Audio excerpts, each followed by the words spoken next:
গল্পের আড্ডা আজকে আবার একটি নতুন গল্প নিয়ে এসছে, নির্জন বটতলার ডাক। চলুন তাহলে দেরি না করে গল্পটি শুরু করা যাক। রাত যখন গভীর হয় তত নিস্তব্ধতা চেপে বসে বুকের ওপর। আর সেই নিস্তব্ধতার মাঝখানে যদি কারো নাম ধরে ফিসফিস করে কেউ ডাকে, কি করবেন আপনি? চোখ বন্ধ করবেন না পালাবেন? আমি পারিনি, কারণ আমি পালানোর আগেই ডাকটা আমার বুকের ভিতরে ঢুকে পড়েছিল। আজ আমি অনির্বাণ আপনাদের শোনাতে যাচ্ছি সেই অভিশপ্ত রাতের গল্প, নির্জন বটতলার ডাক।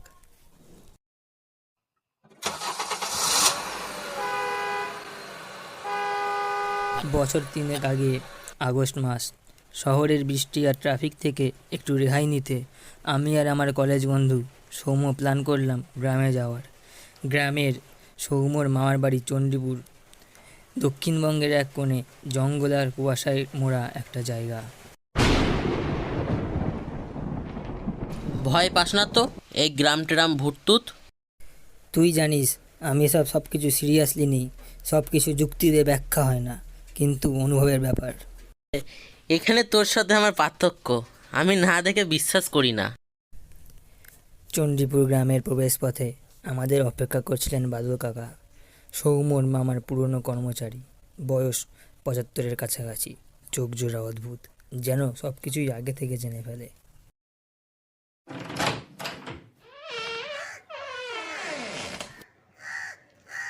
এই সন্ধ্যার সময় গ্রামে পৌঁছানো ভালো নয় বাবা। বট গাছটার পাশ দিয়ে এসছো তো? হ্যাঁ কাকা, কিন্তু গাছ তো গাছই, এত ভয় পাচ্ছেন কেন?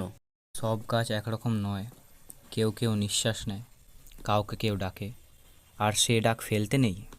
ডাক শুনলে কেউ আর আগের মানুষ থাকে না বাবা।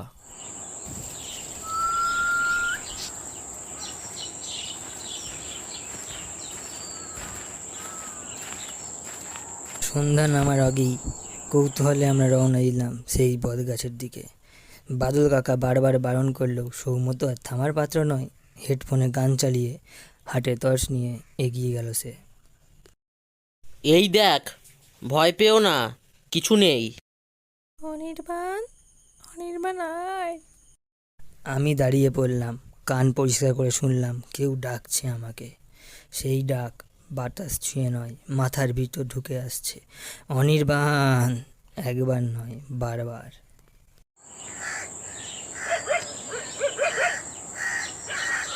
চোখের সামনে সৌম্য ছিল, পর মুহূর্তে নেই।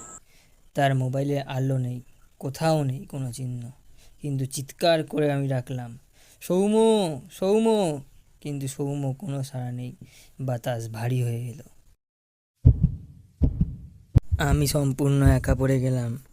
আমার মনে হচ্ছিল কেউ আমার কাঁধে নিঃশ্বাস ফেলছে। আমি পেছনে তাকাতে সাহস পাইনি, শুধু পেছন থেকে সেই ডাক আসছে বারবার, অনির্বাণ।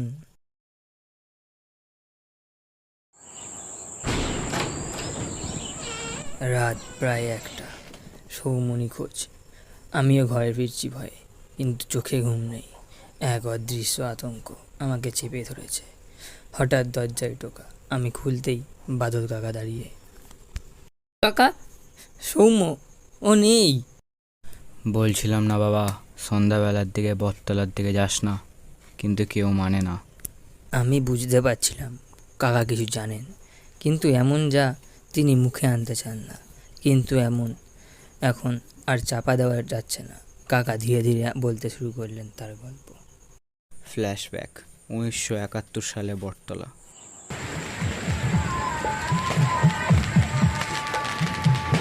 তখন আমি 24 বছরের। চণ্ডীপুরে তখনও বিদ্যুৎ আসেনি। সেই সময় 3জন যুবক, মাধব, নিত্যানন্দ আর আমি, রাতে ওই বটতলার পথ দিয়ে ফিরছিলাম। নিত্যানন্দ গায়ে গায়ে গান গাইছিল, মাধব ঠাট্টা করছিল। হঠাৎ মাধব থেমে গেল। সে কাঁপতে কাঁপতে বলল, আমাকে কে যেন নাম ধরে ডাকছে। ডাকটা কিরকম ছিল কাকা? একটা ফিসফিসে গলা, যেন বুকে শীতল হাত বুলিয়ে দেয়। মাধব, এসে যা। তারপর কিছু বোঝার আগেই মাধব ছুটে গেল গাছের দিকে, আর ফিরে আসেনি। সৌম্যর হারিয়ে যাওয়া এই ভয়াবহ ডাক, বাদল কাকার ভয়াবহ ফ্ল্যাশব্যাক, সব মিলিয়ে আমি মানসিকভাবে ভেঙে পড়েছিলাম। রাত্রে আর ঘুম ভাঙতো। আমার মনে হতো কেউ জানলার পাশে দাঁড়িয়ে আছে, কেউ শ্বাস ফেলছে আমার গলার পাশে। কে কে ওখানে? আমি প্রতিদিন সেই বটতলার দিকেই তাকিয়ে থাকতাম। একদিন সাহস করে টর্চ হাতে বেরিয়ে পড়লাম একা। শুধু একটা কণ্ঠস্বর শুনতে চাচ্ছিলাম, অনির্বাণ। গাছটা আগের থেকে অনেক বড় মনে হচ্ছিল, যেন বেঁচে আছে। পাতাগুলো নিঃশ্বাস নিচ্ছে, শিকড় যেন মাটি চিরে আমার দিকে এগোচ্ছে। অনির্বাণ, কে কে তুমি? সৌম্য, তুই? চল অনির্বাণ, এখানে খুব ভালো লাগছে। না, এটা তুই না, তুই সৌম্য না।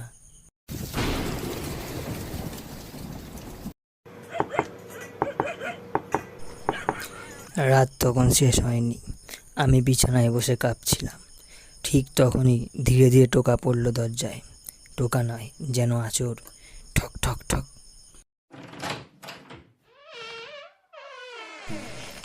কে? বাদল কাকা? সে সৌম্য? হ্যাঁ, সৌম্য, কিন্তু কিছু অস্বাভাবিক। চোখ দুটো কেমন নিস্তেজ, মুখে অদ্ভুত হাসি, চুপচাপ দাঁড়িয়ে শুধু তাকিয়ে আছে। আমি জিজ্ঞেস করলাম কিছু, সে একটা উত্তর দিল না, শুধু ফ্যাল ফ্যাল করে আমার দিকে তাকিয়ে রইল। তুই কোথায় ছিলি? আমি সারা রাত তোকে খুঁজে বেড়ালাম। এখানে ভালো লাগে অনেক, এখানে সবাই আছে। আমাদের শরীরের লোম খাড়া হয়ে গেল। ওর কণ্ঠটা সৌম্য ছিল না, যেন একাধিক কণ্ঠ একসঙ্গে বলছে। আমি আর বাদল কাকা রওনা দিলাম গাছের দিকে। এবার দিনের আলোয়। গাছটা যেন ছায়া না, ছায়ার ছায়া। কাকা একরকম আমায় বাধ্য করলেন শিকড়ের নিচে খোঁড়াখুড়ি করতে, আর যা বের হলো আমার বিশ্বাস ভেঙে চুরমার করে দিল। মাটির নিচে পাওয়া গেল একটা পুরনো লোহার কাঁসার হাঁড়ি, ভিতরে মানুষের হাড়গোড়, মাথার খুলি, হাড়ের ছাই, আর একটা কাদালিপ্ত ছবি, এক কিশোরের। বাদল কাকা ফিস করে বললেন, এই গাছটা মাটি খায় না বাবা, আত্মা খায়। প্রত্যেক বছর সন্ধ্যা পেরোলে একটা আত্মা টানে। এখানে শুয়ে আছে যারা, তারা কেউ বেঁচে নেই, কেউ পুরোপুরি মৃতও নেই।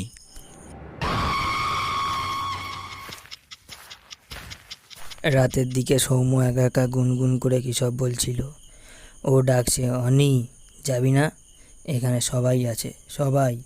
আমি আর সহ্য করতে পারছিলাম না। এইবার শেষ করার সময় এসেছে। আমি নিজেই গেলাম বটগাছের কাছে। অনির্বাণ, অনির্বাণ আয়। আমি আসছি, আমি দেখব কে ডাকে, আমি যাচ্ছি। আমি পড়ে গিয়েছিলাম, টর্চটা ছিটকে পড়ছে। আর তখনই আমি দেখছিলাম গাছের শিকড়ের ফাঁক দিয়ে আমার দিকে দেখছে অনেকগুলো চোখ, একসাথে, একই রকম অন্ধ চাহনি। কারা কারা ওরা? আমরা যারা ডাক শুনে ফিরিনি, এখন তুই। সেই রাতে আমি আর বাদল কাকা মিলে সৌম্যকে আটকে রাখলাম। ওর চোখ দুটো কেমন কাছের মতো, কথা বলছে, কিন্তু শব্দটা যেন ওর মুখ থেকে নয়, কারো আর একজনের ভেতর থেকে। তখনই কাকা বললেন, এই অভিশাপ ভাঙার একটা উপায় আছে বাবা। ওই হাঁড়িটা যেটা আমরা গাছের নিচে পেয়েছিলাম, সেটা গাছের আগুনে পুড়িয়ে দিতে হবে। কিন্তু কিন্তু কিন্তু কি কাকা? গাছটাও বাঁচবে না, আর যাকে সে ধরে রেখেছে সে যদি পুরোপুরি ওর অংশ হয়ে যায়, তাহলে সেও পুড়ে যাবে। আমি দ্বিধায় পড়ে গেলাম। আমি কি আমার বন্ধুকে শেষ করে দেব, নাকি গাছটাকে পুড়িয়ে গ্রামের বহু বছরের অভিশাপ থেকে মুক্তি দেব? আমি সিদ্ধান্ত নিলাম, আজ রাতেই শেষ হবে সব কিছু।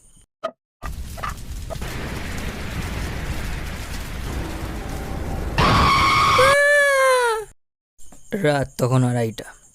আমি হাড়ি হাতে বট গাছের দিকে গেলাম। মনে হচ্ছিল কেউ কেউ পাশে হাঁটছে, আমার দিকে তাকাচ্ছে। বাতাস ভারী, চারিদিক নিস্তব্ধ। আমি হাঁড়িটা শিকড়ের ফাঁকে রাখা, তারপর আগুন ধরানো।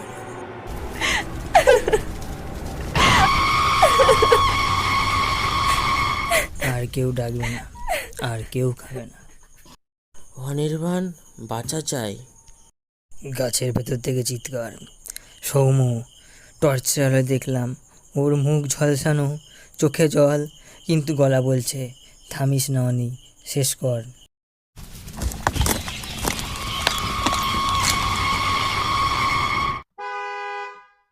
আজ থেকে 10 বছর কেটে গেছে। চণ্ডীপুর গ্রামে এখন মাটি শক্ত, আলো পৌঁছায়, বটগাছটা নেই, তার জায়গায় এখন একটা খোলা মাঠ। কিন্তু একটা কথা আমি আজও বুঝিনি, সেই রাতে আমি কি দেখেছিলাম। গাছের নিচে যাদের চোখ জ্বলছিল তারা কারা ছিল? সৌম্য কি সত্যিই আমার বন্ধু ছিল, নাকি? হ্যালো, আপনার নামে একটা পার্সেল এসেছে। খুব পুরনো, কিন্তু মনে হচ্ছে মাটি লেগে আছে। আমি দরজা খুললাম, কৌটোটা হাতে নিয়ে দেখি একটা লোহার হাঁড়ি, ছাই ভর্তি, আর তার ভিতরে একটা ছেঁড়া ছবি, আমার মুখ, আর পাশে একটা জ্বলন্ত চোখ। অনির্বাণ। গল্পটি আপনাদের কাছে ভালো লাগলে গল্পটিতে একটি লাইক করে দেবেন, আর চ্যানেলে নতুন হলে চ্যানেলটি সাবস্ক্রাইব করে দেবেন এরকম ভিডিও পাওয়ার জন্য।